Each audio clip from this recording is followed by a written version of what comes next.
Hello, welcome to the afternoon joint operation media brief.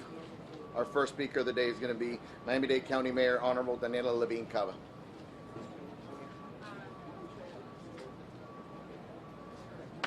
Good evening, everybody. Here we are at the end of day 8. I want to thank our Congresswoman Debbie Wasserman Schultz and our Congresswoman Maria Elvira Salazar for joining us here today. I'm very glad that I can share with you that starting around 4:45 today, I'm very glad that I can share with you that starting at 4:45 p.m. today, we resumed our search and rescue efforts. And I have to tell you that our firefighters looked really, really excited to get back out there. This was following the recommendations of our structural engineers. They had taken the time to study the conditions to make sure things were safe. Our fire rescue team has been working around the clock, as you know, since this fateful building fall, and we needed our engineers on site to evaluate the safety of the standing structure. I am grateful to their hard work that got us back to work on the search and rescue as soon as possible, and we are continuing, of course, to assure that we do everything to protect our first responders. We will continue to search feverishly, as we have done all along, in the parts of the collapse that we currently have access to. Given our ongoing safety concerns about the integrity of the building, we're continuing to restrict access to the collapse zone. We'll get some more information about that from our Chief Fire Officer shortly. We're continuing to use the technology, the cameras, the drones, and more to search in the area of concern. And our team of engineers is doing ongoing testing and evaluation as we work to expand the search area as quickly as possible as it becomes safe to do so. And we're proceeding with planning for the likely demolition of the building while the search and rescue continues as our top priority. This is a decision that we need to make extremely carefully and methodically as we consider all the possible impacts to the pile of debris and to our search and rescue operation, as well as considerations of how to best manage the demolition in order to safeguard the integrity of the existing debris field. The numbers remain the same, 18 confirmed deaths, but now we have identified and notified next of kin for 17 of those victims. Please join me in praying for their families and their loved ones and those who are still waiting and waiting for news.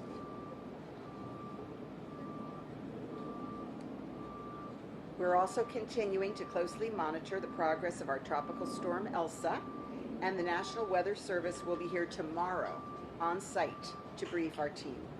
No impacts to South Florida are expected until late Sunday, when there is a risk of heavy rainfall and strong winds, but we continue to monitor the storm's progress. Now is the time for our community to make sure you have a plan in place and you take key precautions at home in the eventuality of a major storm. Our Office of Emergency Management, Charles Cyril, and Florida Department of Emergency Management Director Kevin Guthrie will provide more details on the storm preparation, and we encourage you to download our app, Ready MDC app. You can get it also the details from miamidade.gov/hurricane. There's checklists and other important information for you as you prepare for a storm. I've been in touch with the chairman, Pepe Diaz, who's with us here today, and we're working closely with the South Florida Water Management District on methods to draw water down in preparation for the possible storm because of all the water that we've had here lately. Given the saturation, we need to be sure that we'll be able to drain any water that comes from this new storm, and we've already been doing this over the last several days. Finally, I'm very grateful to President Joe Biden and First Lady Dr. Jill Biden for visiting us in Surfside today. We provided him with an operational briefing on our search and rescue efforts, our comprehensive family assistance center, which is up and running, our support effort, and much, much more. And he spent over 3 hours visiting with the families, and he also spent time with our first responders. And he listened deeply to everyone. It was truly emotional for all of the families as well as for me and my team. The family spoke very candidly with him about their struggles and their grief, and he shared his own experience of great tragedy and grief, which was a great comfort to the families. As I said in his, as he said in his remarks following the visit, we are truly one nation, united by the enormity of this tragedy. We are truly united by this tragedy. So I want to thank the President and all of our state and federal partners for their ongoing collaboration. It has been a great blessing. It has been a great honor to have their support, and all the teams on the ground for the remarkable work that they're doing each and every day without fail, their endless dedication. Buenas tardes a todos. Aquí estamos al final del día 8. Estoy muy contenta de poder compartir que desde las 4:45 reanudamos las operaciones de búsqueda y rescate, siguiendo las recomendaciones de nuestros ingenieros estructurales. Nuestro equipo de bomberos de Miami-Dade ha estado trabajando las 24 horas del día junto con los ingenieros en el lugar para evaluar la estructura permanente, y estoy agradecido por el arduo trabajo del equipo para que volvamos a la búsqueda y el rescate lo antes posible, mientras hagamos todo lo posible para proteger a nuestros socorristas. Nuestro equipo de ingenieros está realizando pruebas y evaluaciones continuas mientras trabajamos para expandir el área de búsqueda lo más rápido posible, ya que es seguro hacerlo. Estamos procediendo con la planificación para la probable demolición del edificio mientras continúa la búsqueda y el rescate.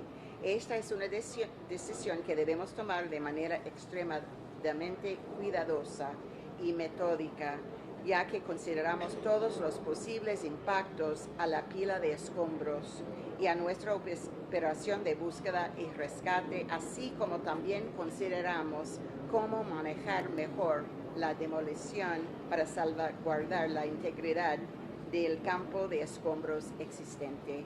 También continuamos monitoreando de cerca ahora la tormenta tropical Elsa, y el Servicio Meteorológico Nacional estará aquí mañana para informar a nuestro equipo, aquí en nuestro centro de emergencia. No se esperan impactos en el sur de Florida hasta el domingo por la noche, cuando existe el riesgo de fuertes lluvias y vientos fuertes, pero continuamos monitoreando el progreso de la tormenta. Ahora es el momento de que nuestra comunidad se asegure de que tenga un plan y tome las precauciones clave en preparación para una tormenta. Finalmente, estamos muy agradecidos por la visita del presidente Biden y su señora Jill Biden a Surfside hoy. Le proporcionamos una sesión operativa sobre nuestras operaciones de búsqueda y rescate, el esfuerzo de apoyo de asistencia familiar integral y más. Pasó más de 3 horas visitando a las familias y pasó tiempo con nuestros socorristas también. Escuchó profundamente a las familias y habló con franqueza sobre sus propias experiencias con gran tragedia y dolor. Como dijo en sus comentarios después de la visita, somos verdaderamente una nación unida por la enormidad de esta tragedia. Quiero agradecer al presidente y a todos nuestros socios estatales y federales por su colaboración por esta semana pasada y apoyo continuamos, y a todos los equipos sobre el terreno por su dedicación sin fin a esta misión. Gracias a todos, y oramos juntos.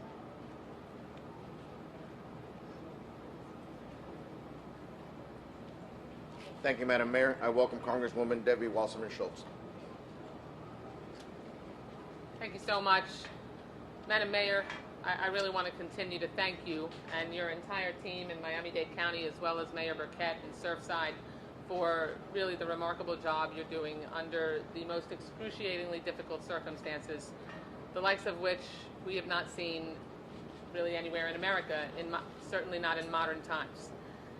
I had a chance to return to Washington for votes in Congress this week, and last night was able to lead a moment of silence in both memory and in prayer for the tragedy that has occurred with the collapse of the Champlain Towers South building here in Surfside. And I can tell you, we do moments of silence on the floor of the House of Representatives fairly often.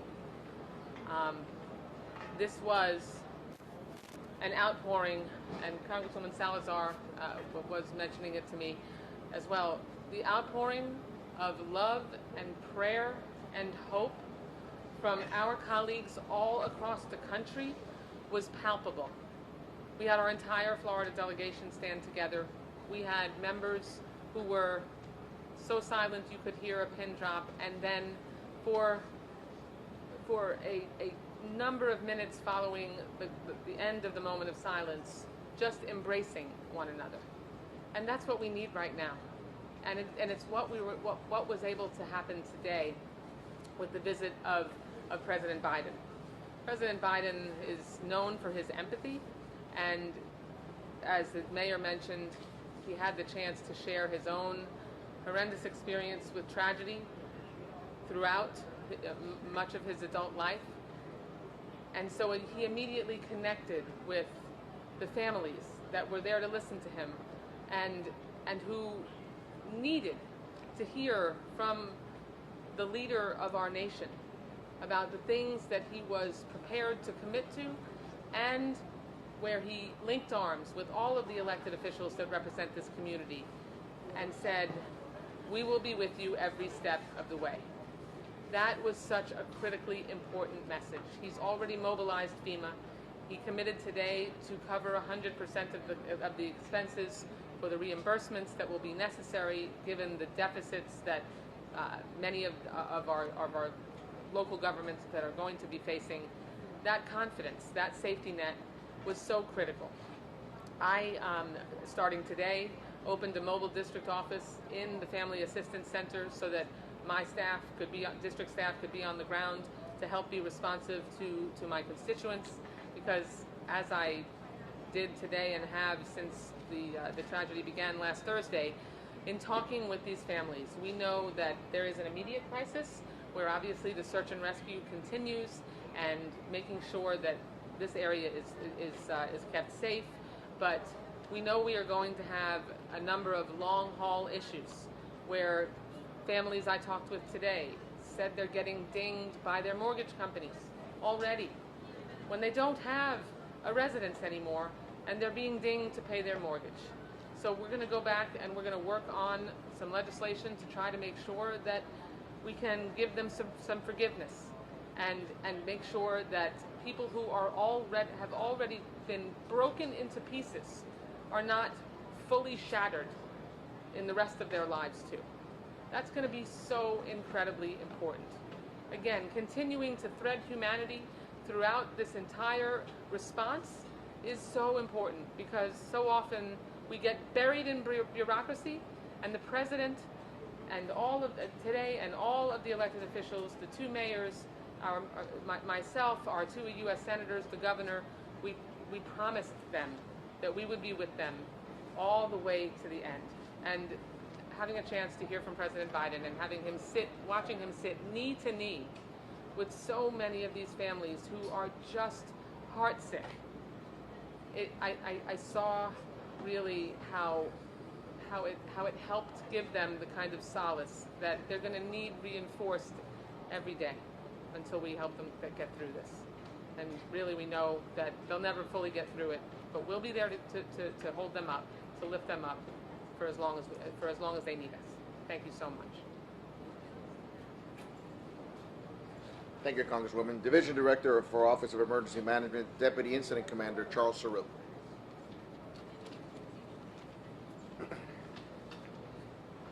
Good evening, everyone. The county's Office of Emergency Management is closely monitoring Tropical Storm Elsa as it enters the Caribbean Sea. There is a risk of heavy rainfall and strong winds from Elsa on Sunday night into Monday morning. Although the track and the intensity, there is still uncertainty. Contingency plans for this incident have been developed should this system become a threat to Miami-Dade County. While Miami-Dade County is not in immediate danger, all residents and businesses should check their disaster kits, review their hurricane plans, and remain alert to new information and instruction about the developing storm. Specifically, residents are urged to download the Ready MDC app to stay informed of all latest developments. Make sure your emergency equipment, such as hurricane shutters and battery-powered radios, are in good working order. Ensure that sufficient emergency supplies are on hand in each of the persons for at least 3 days. Obtain storm materials necessary to secure your homes. Secure your construction debris so that they do not pose a threat to people and on your neighbors. Tree trimmings should be taken to local trash recyclers. Find out if you live in an evacuation zone. Know your zone. Know your zone. If you would like more information on hurricane preparedness, visit miamidade.gov/hurricane. Also, I would like to provide a little information on the Family Assistance Center. The Family Assistance Center is open 7 days a week from 12 p.m. to 5 p.m. at the Seaview Hotel at 9909 Collins Avenue.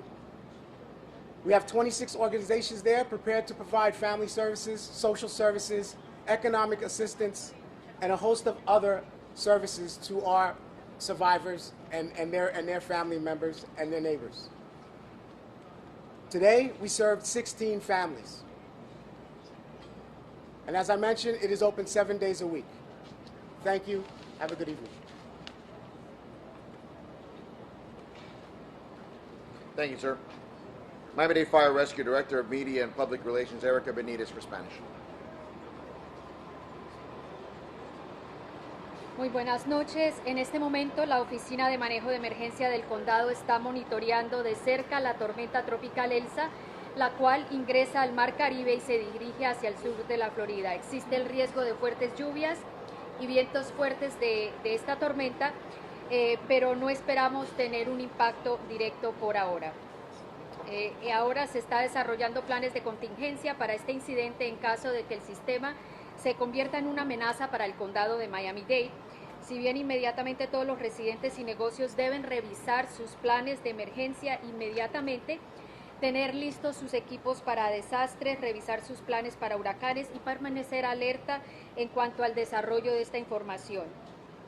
Para alistarse deben descargar la aplicación Ready MDC o Ready MDC para mantenerse informado. Asegúrese de que tener su equipo de emergencia con contraventanas para huracanes y los radios que funcionen con baterías. Aseguren los escombros de jardín y la construcción y además tenga en cuenta todos estos documentos importantes que pueda necesitar. También tengo una información sobre el Centro de Asistencia Familiar que está operando de 12 de la tarde a 5 de la tarde los 7 días de la semana en el Seaview Hotel ubicado en el 9900 Collins Avenue. Contamos en este momento con 26 organizaciones que ayudan a las familias y brindan una variedad de servicios. Muchísimas gracias. Thank you, Erica. Florida Division of Emergency Management, Director Kevin Guthrie.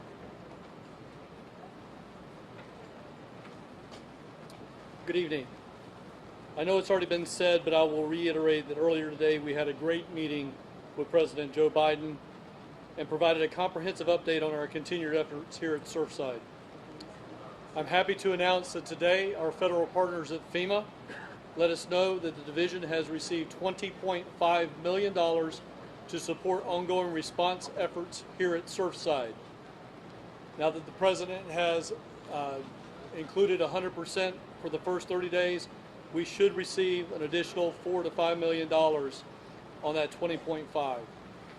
This funding will cover costs associated with USAR teams and logistical resources. We're very appreciative of the ongoing support we've received, and we will continue to work closely with our federal partners, our local partners, to ensure that all available resources are being utilized to respond to this event. I also received an update earlier today from our state meteorologist and National Hurricane Center Director, Ken Graham, regarding Tropical Storm Elsa. Tropical Storm Elsa remains about 600 miles east of the Lesser Antilles, moving west-northwest at 29 miles an hour. Maximum sustained winds are near 45 miles an hour, and a gradual strengthening remains possible. Elsa will move rapidly west-northwest through the Caribbean, but then will slow down and turn early next week near South Florida. There remains much uncertainty on the track and intensity for Elsa, but it is possible that there could be some rainfall, wind, and storm surge impacts to South Florida. I want to assure you the state will continue to support our local partners and the Surfside response. If I should have to leave, I will be leaving my Deputy Director for the Florida Division of Emergency Management, my Special Projects Director for the Florida Division of Emergency Management, and several others here on site to interface with Mayor Cava and federal partners. We have a co-response plan. I mentioned this 3 or 4 days ago. We are accustomed to running 3 or more disasters at the same time with our state emergency response team, and they stand ready to serve multiple disasters. Florida has some of the best emergency management professionals in the country, and when I say Florida, I mean not only the state of Florida, but our local county emergency managers. We are prepared to support any and all of them. The division's state meteorologists are coordinated with the National Hurricane Center in tracking the progress of Tropical Storm Elsa to ensure that we can provide the best information to those responding on site. With the uncertainty of the track, we are encouraging Floridians to stock their disaster supply kits with at least 7 days of supplies and begin developing their individual disaster plans.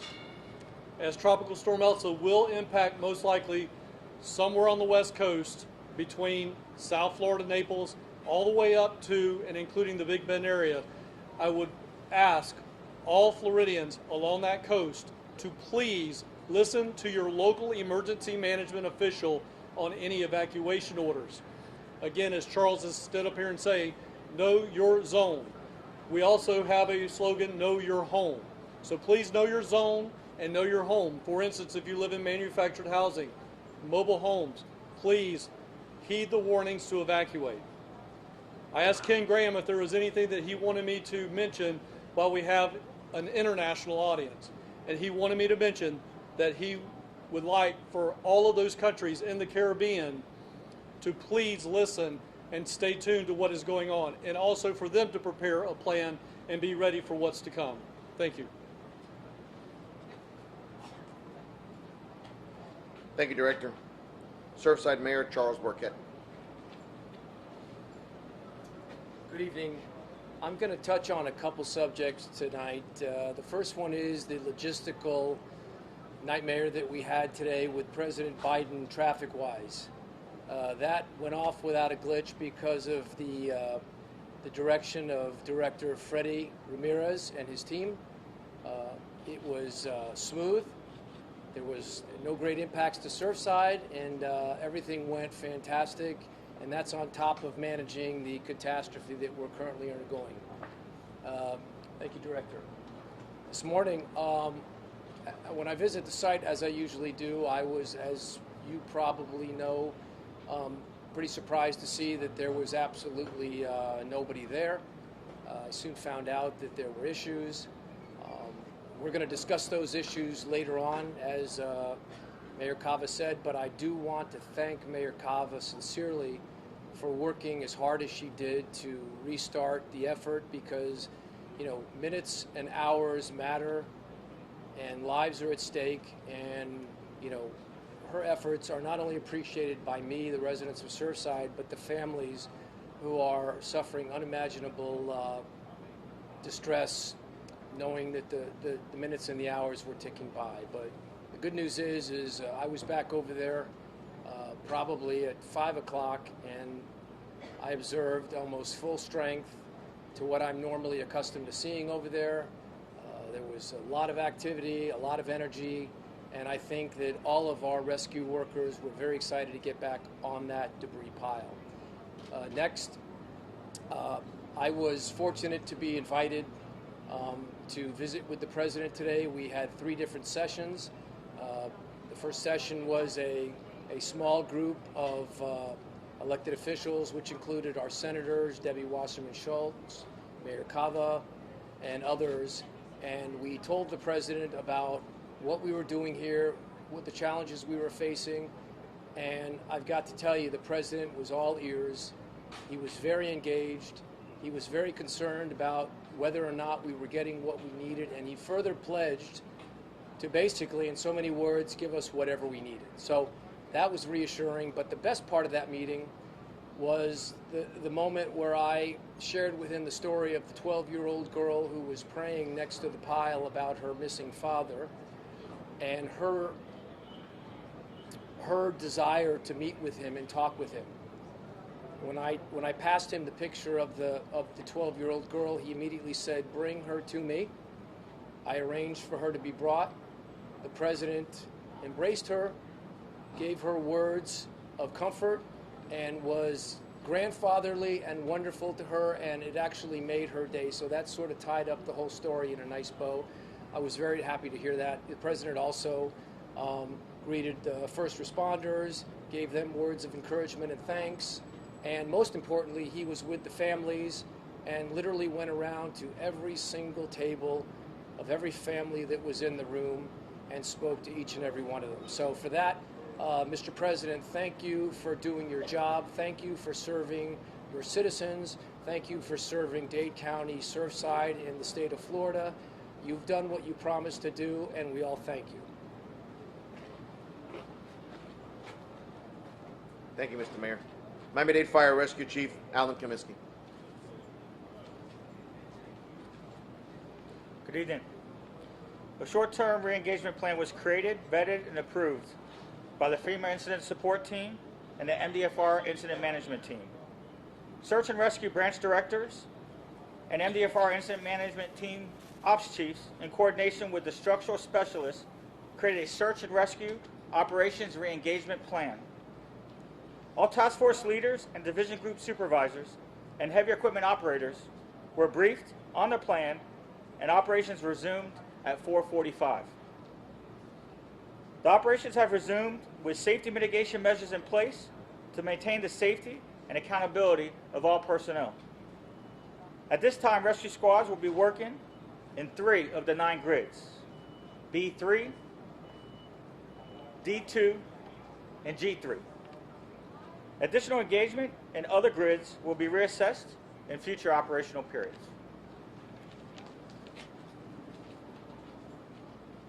Thank you, Chief. And Miami-Dade Fire Rescue Director of Media and Public Relations, Erica Benitez, for Spanish. En este momento se creó un plan de reinserción a corto plazo, el cual fue examinado y aprobado por los líderes del Comando de Incidentes del Departamento de Bomberos, en coordinación con especialistas estructurales, los cuales crearon este plan. Todos los supervisores de los grupos de tarea y de las divisiones y los operadores de equipos pesados estaban informados sobre el plan y comenzaron otra vez sus operaciones a eso de las 4:45 de esta tarde. En este momento los rescatistas se encuentran trabajando en 3 de las 9 cuadrantes. La participación adicional de estas cuadrículas se reevaluará en futuros periodos de operación. Gracias. Thank you, Erica. And for our Creole translator, Leonel Lerabor. Bonsoir tout le monde. Dans la conférence pour la presse matin, nous avons signalé déjà que le travail a été campé sur ce site-là à cause de l'intégrité du bâtiment qui était là. Mais à 4h45 dans l'après-midi, il a été commencé encore avec le travail pour recherche pour trouver le corps que vous êtes capable de trouver. En raison de questions de building là qui était et qui était représenté un problème. Il y a un ingénieur qui a travaillé sur place pour assurer que l'intégrité a fait, pour faire l'étude qui est nécessaire, de sorte que l'équipe qui a travaillé là sentit la sécurité. Maintenant, pour le moment, ça n'a pas gagné l'autre quantité de morts que nous sommes capables de signaler, c'est même quantité hier là. 12 morts et 17 là-dedans que nous identifiés et que nous signalé famille de présence comme monde qui mourit. Nous avons signalé que nous avons surveillé l'évolution ELSA qui a privé sur nous. Et pendant la période, ça a nous demandé tout le monde pour continuer à prendre précaution, pour faire tout ça que nous connaissons. Et une des bagages que nous sommes capables de faire, c'est télécharger l'application mobile Ready MDCA et qui a nous information qui est nécessaire. Nous sommes capables d'aller sur le site internet pour nous chercher l'information sur Miami-Dade.gov/hurricane. Je dis à nous apprécier la présence du président Biden qui était là, pour encourager les gens qui sont là et ensuite consoler les gens qui méritent consoler. Et une des choses que je dit pendant la présence avec les gens, c'était un bagage qui était marqué moment ça. Pour te dire que dimension épreuve ça, dimension ça que nous vivons pour nous, montrer à quel point que nous sommes une nation qui est unie. Merci en plus. Thank you, Mr. Laribor. We're going to open it up for questions and answers. For those that have been here, haven't been here, this is the first time, please raise your hand, wait till you're called upon, and identify who your question is directed to. We'll start off with Miami Herald. Mayor Levine, are you likely to make a decision on the demolition anytime soon? And do you have all the information you need to make that decision? So we do have with us the one of the chief engineers for any technical questions, if he could come forward, and he'll explain the timeline a bit. Thank you. Thank you, Madam Mayor. Good evening. My name is Scott Nackman. I am a structure specialist with FEMA's Urban Search and Rescue Incident Support Team. We're here supporting the local assets in the ongoing urban search and rescue efforts. Part of what we've done over the last 24 hours is evaluate contingency plans for demolition of the structure. We're currently looking at several different methodologies, and as we get technical data, as we get stakeholder information, those decisions will be made, information will be transferred onto Incident Command and the Mayor's office, and at which point the determination can be made with regard to how we want to proceed to safely make the site operational for ongoing rescue operations. Spell your last name, please. Sure, it's N like November, A-C-H-E, M like Mary, A, N like November. So how soon would that building be demolished? So any demolition process takes time to evaluate the current conditions, the planning for the demolition scheme, and then the actual on-site preparations for the demo. So best case scenario, we're looking at weeks before we can determine exactly what that definitive timeline is going to be. Can you give us any more details on the status of that building right now? Did it sway or shift overnight? What happens after the search and rescue was stalled? So we paused operations last night due to detection by our monitoring systems of movement. What was determined that the building itself had not moved. However, debris in the pile below the building, as well as debris on the building of significant size, had displaced. And for the safety of the rescuers and the integrity of the operation, we determined it was best to pause the operations, reevaluate our plan, and then remobilize today, as was expressed by the chief. Are you guys analyzing the pile as well? Is that something you're looking at? That's correct. We're analyzing the building, the debris, and the pile. All that has to be constantly analyzed so that we can proceed with rescue operations on the scene. What's the latest status on the pile? What is that like for the workers right now? We're monitoring that. We have instruments at the perimeter. We're enhancing the instrumentation, both in terms of quantity and locations. And right now we're in a position where we feel it is safe to continue the operations as we've done so, and that monitoring will continue indefinitely until the operations are complete. CNN. Hey, Matt Stucker with CNN. Will pulling the rest of that building hurt or help the hope of finding anyone still alive? So if the building comes down, there are a number of different manners in which we can try to direct where it would go and the manner in which it's performed. There initially will be a slowdown in the operation of rescue and recovery because of that debris, but we're creating a safer working environment, at which point we can then increase the rate at which we're operating, as well as the number of personnel that are operating on scene at any concurrent time. Francisco Villalobos from Televisa Network, Team Skibisky. Like I always ask you, how's your man? How this suspension of operation affected the rescue operations? And secondly, and very importantly, we're receiving literally hundreds of thousands of calls of our viewers throughout the continent, televisions watched throughout the continent, and they haven't seen their Mexican topos in action. If you guys are not going to use them, should they go home? Should they stay? Are you ever going to use them? Well, first question, in regards to spirits, definitely positive that we got to get back to work today. Again, everyone's committed 100% to this search and rescue effort.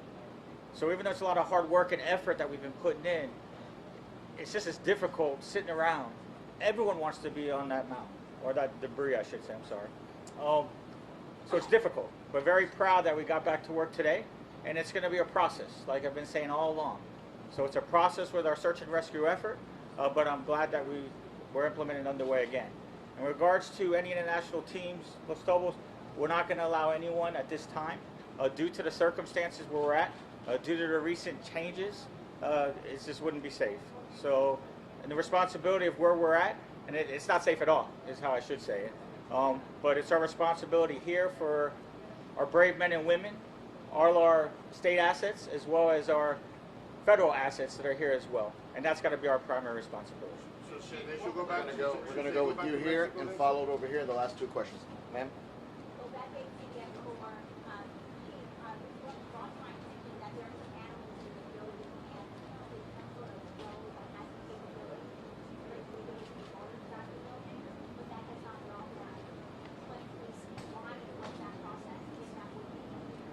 I'm not too familiar with the drone process.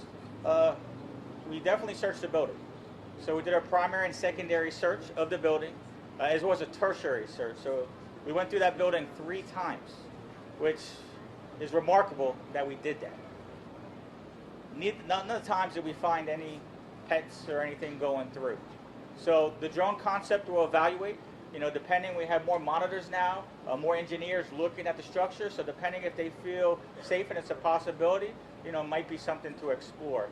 But again, I want to reiterate, we didn't come across any pets in any of our searches.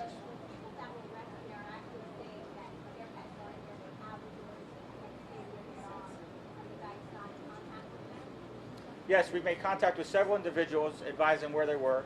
But remember, with the debris, the structure integrity, how things has changed, it's unknown where their pets would have been. However, when we did our searches, we did not come across it. Last question over here, ma'am. I have 2 questions to the chief. One, do you have any concerns about evacuating the buildings, especially if there's going to be a demolition?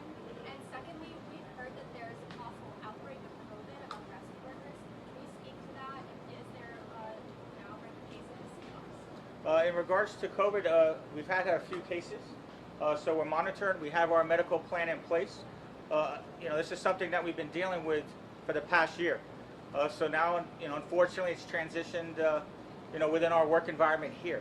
So it's something that we constantly will monitor and aggressively keep our eye on. Thank you. Appreciate it. Thank you.